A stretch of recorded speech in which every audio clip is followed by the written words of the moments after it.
use another reflection, add a diamond there.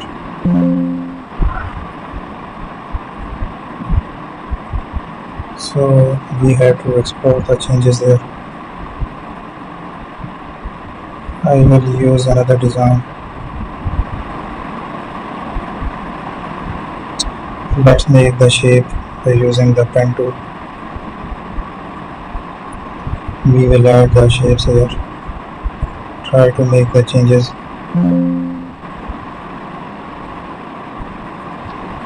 We will use it. We have to make that designs. Let's try that shape. It's the razor tool.